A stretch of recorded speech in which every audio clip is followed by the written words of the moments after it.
Here are the 8 players that have qualified for the Open Candidates Tournament that begins on Sunday the 29th of March. In this preview video, I'd like to focus on Javokhir Sindarov from Uzbekistan. So he qualified for the candidates by winning the FIDE World Cup knockout tournament in November. At 19 years old, he is the youngest ever winner of this knockout tournament, a really splendid achievement.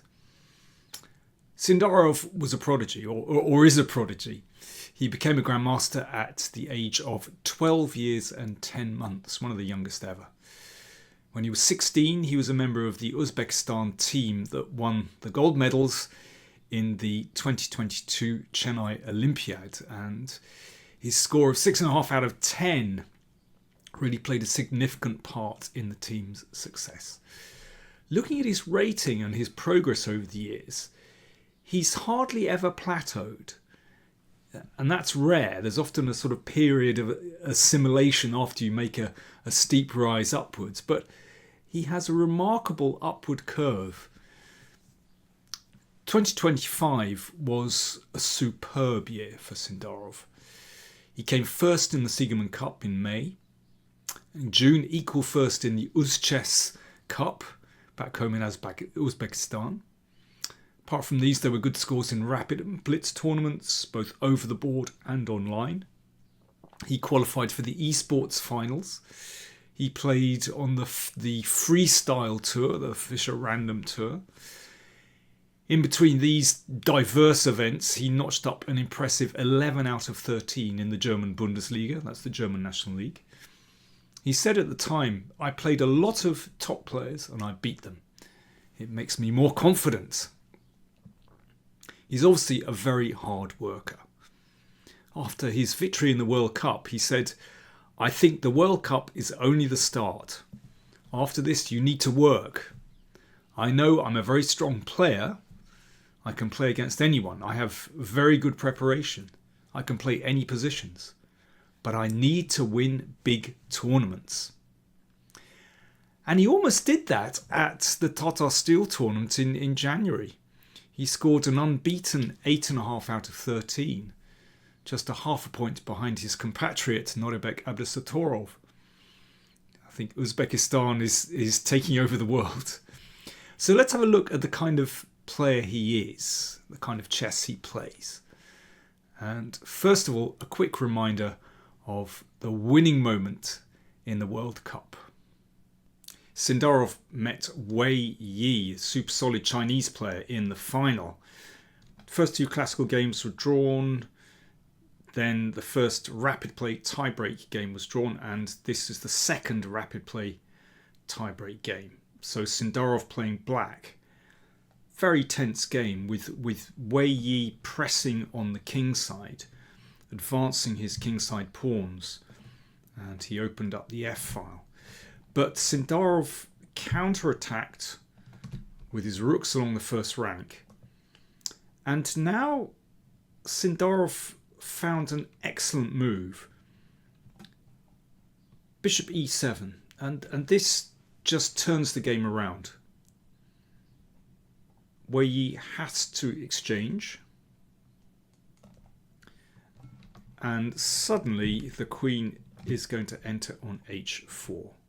Very unpleasant to deal with this when you have very little time. We're already at move 56, so they were down to the wire on time.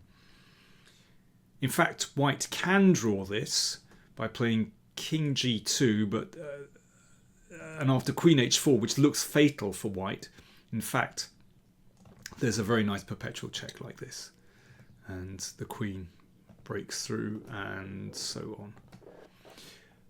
Let's go back here. So very hard to spot when you're short of time. Instead, the game went rook takes d4, queen h4 check, and rook e1 is a very unpleasant move to deal with. This was the end of the game, and queen e3 picks up the rook. The killer final move, and with that Wei Yi resigned and Sindarov became the FIDE World Cup knockout champion. If you want to see more detail in that game, then do take a look at my video that I recorded at the time. In that World Cup, Sindarov played some excellent technical endgames. But I have a feeling that he's most at home in games like this. Tense games where there's a real scrap. And let's take a look at some of his games from the recent Tata Steel tournament and you'll see what I mean. So, let's go here. So I'm sure you remember his game against Matthias Bluebaum, which was a King's Indian. I mean, already that's quite a risky opening. And here, well, Sindarov has already sacked a piece and found this absolutely stunning move, knight d3. So it opens up this diagonal, and after rook takes check, another check. And here, well, as a few people pointed out to me, that it's possible that Bluebaum had only anticipated the move rook e5, a very plausible move actually, looking to swing the rook across. And after this, well, it's just a very unclear position, but white is okay. And that probably fooled Bluebaum into thinking, yeah, that's the way the game is going to go, but it caused him to miss this subtle move g5. And the rook swings over, and that's the end of the show. No way out for white. So anyway, it just shows Sindarov is very at home in these complex positions. And, well, let's have a look at his game against Vincent Keimer, where in this position, so it's an English. Now, of course, black can just castle here, but h5. Whoa, here we go. Sindarov on the attack again. Very tense middle game and finally burnt out to a draw. Or what about his game from the last round where Sindarov was eager to play for a win? He's playing against Nguyen from the Czech Republic. And, yep, he plays King's Indian and this very provocative move, knight c6. And, well, very complicated game. Sindarov was lost at one point, but turned it around and won. And what about his game against Erigaisi? So this was his round 11 game. This is very, very interesting. So it started out as quite a complex Slav with Sindarov taking here and, well, it all kicked off. Very complicated game with Sindarov sacking a pawn. But by the time they got to move 31,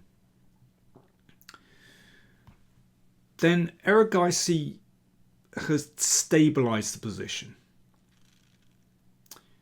And it's roughly level. Now, I'd like you to have a think. How do you play here as black? I think this is a very interesting moment in the game. So, I'm going to have a drink. You have a think. And I'll see you back here in a second. Black to play. There's certainly more than one plausible continuation for black. And I find it very revealing, Sindarov's choice in this position. See you in a moment. Do you want to improve your chess? Get access to live masterclasses with yours truly? Then subscribe to patreon.com/PowerPlayChess, and for just $25 a month, you get a newsletter with a test game, calculation puzzles, a monthly opening survey, access to an archive with over 100 opening surveys. And you can join in live masterclasses exclusive to patrons where you can ask me questions directly over Zoom. All for only $25 per month. Do subscribe to patreon.com/PowerPlayChess and join the club. What did you come up with here? Did you take that pawn? Well, Sindarov did not take that pawn. Probably because of knight d7. And it feels like white could take over the initiative. Maybe he saw, moves like this. Rook c8, that's the move you want to make. But then knight f6 check. That's rather nasty because of this. Or maybe he just realised that after rook d8, well, white can force a draw straight away like this. And this ancient mechanism and so on. So that's possible. Or maybe he didn't like the look of queen e7 and thought, you know, maybe this could be vulnerable. But anyway, after this, white has a certain draw if white wants it. So, but it's queen b2 is possible. Okay, what alternatives are there? Well, there's simply exchanging queens.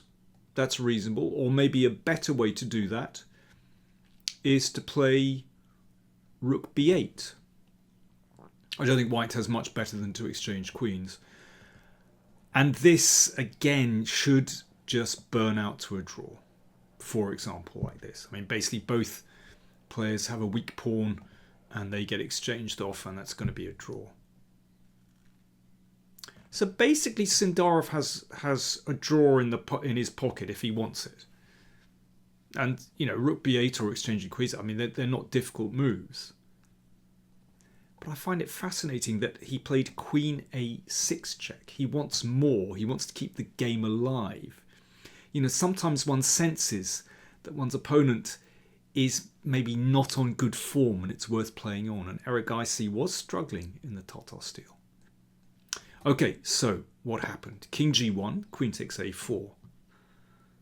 So one thing to note is that the queen on a4 covers d7, so that idea with knight d7 isn't possible. So, yep, he's won a pawn, but it's risky. Because, you know, white's pieces are beautifully placed in the middle of the board. And, well, we know that Erigaisi really enjoys complications and he has decent compensation here. So queen a5, queen comes back, hitting the rook. Now, it's probably best if the rook advances, keeps a lot of activity. But instead rook d1. The queen came back to c7. So that lends a bit of stability to the position, and then rook d8 pushes the queen back a little bit, and rook e8. So, well, because of this daring, he's managed to win this pawn and is starting to put a bit of pressure on white's position. Erigaisi played f4, holding the knight. And now, well, okay, how do you play as black? g5. So this is Sindarov really going for it. So he's, of course, he's undermining the knight's support by attacking this pawn. But in so doing, he does weaken his own king. It's a brave move, but it pays off. So that's a threat, but rook d8 covers. Knight e6 covers that pawn. So now this is in trouble. So f5, knight f4. And everything has worked out. That knight is very well placed here. Of course, if queen takes pawn, then rook d1 check. An ancient tactic, and you take the rook. So knight g4, still not over. I mean, this is a tricky position. But Sindarov negotiated the tactics really well. Queen b7, that's a lovely move. Looking down the diagonal. Teaming up with the knight. Rook d4, so he's starting to dominate now. And if knight takes c5, then queen d5 and rook d2. So if knight b3, rook d3. You can see that Sindarov has a real flair for the initiative. That really came across in the Tata Steel tournament. Knight d3. So he's still only a pawn up. But his pieces are looking so active. And, okay, there's a little bit of a an exchange of pawns here, but he's managed to break through to the second rank. And after this, they liquidated down to a rook and pawn endgame. And that is winning for black. Basically, yeah, you can see he's already a pawn up. He's taking a second pawn here, and that was that. He mopped up very convincingly. So, does Sindarov have a chance to win the candidates? The World Cup shows that he has the stamina and the ability to work hard and to outplay some of the strongest players in the world. And over the past year, he really has taken on the best. It'll be a hard task in the candidates, considering the experience of Caruana, Giri and Nakamura. But if Gukesh could triumph at the age of 18 in 2024, why not Sindarov in 2026? I think he might be still just a bit too green, but I know many people that consider he's worth an outside bet. He is on superb form, so it's going to be absolutely fascinating to see how he gets on in this candidates tournament.